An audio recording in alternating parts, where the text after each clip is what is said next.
Venice, the floating city, the queen of the Adriatic. For centuries, it's been a dream destination, a place of romance, art, and history.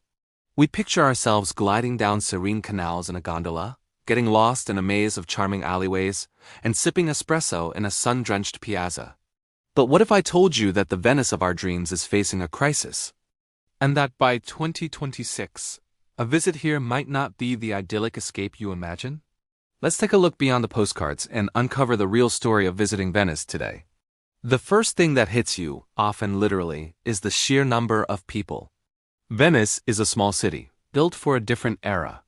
But today it feels like the entire world is trying to squeeze onto its tiny islands. Imagine trying to cross the Rialto Bridge, shoulder to shoulder, shuffling along in a human traffic jam. Or trying to get that perfect, uninterrupted photo of St. Mark's Basilica, only to find a sea of selfie sticks blocking your view. This isn't just an inconvenience. It changes the entire experience. The quiet contemplation the city invites is drowned out by a constant hum of activity, turning a magical wander into a stressful ordeal. The city has even started implementing a tourist tax on day trippers just to manage the flow. It's a desperate measure for a city at its breaking point. And with so many visitors comes a staggering price tag.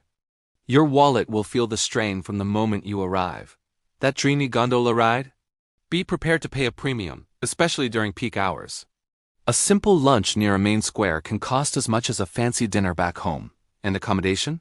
Hotels, even modest ones, have prices that can make your eyes water. Venice has become a luxury, and many travelers find themselves constantly calculating costs instead of soaking in the atmosphere. The city's economy has become so reliant on tourism that basic things, from a bottle of water to a souvenir, come with a hefty markup. It raises the question, is the experience truly worth the expense? Beyond the crowds and the costs, there's a more fundamental challenge: getting around.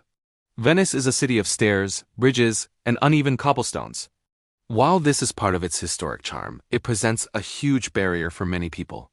If you're traveling with a stroller, heavy luggage, or have any mobility issues, navigating the city becomes a Herculean task. The Vaporetto, or water bus, is the main form of public transport, but they can get incredibly crowded, making boarding and disembarking a chaotic scramble. For wheelchair users or the elderly, many parts of the city are simply inaccessible. The city of bridges can quickly feel like a city of obstacles. Then we have to talk about the canals. They are the heart and soul of Venice, but they are suffering. While the water may look picturesque from a distance, up close, you'll often see floating debris and notice a distinct, unpleasant smell, especially on hot days. Years of pollution from boat traffic, waste, and rising sea levels have taken their toll. Efforts are being made to clean them, but it's a constant battle against tides and time. The very waterways that make Venice unique are now a symbol of its environmental struggles, a murky reflection of a deeper problem. Finally, look closely at the buildings themselves. The grandeur is still there, but so is the decay. Crumbling plaster, algae-stained foundations, and boarded-up windows tell a story of a city struggling to maintain its priceless heritage. The constant exposure to saltwater, a phenomenon known as acqua alta or high water, is literally eating away at the foundations of these ancient palazzos. While restoration projects are ongoing, the scale of the problem is immense.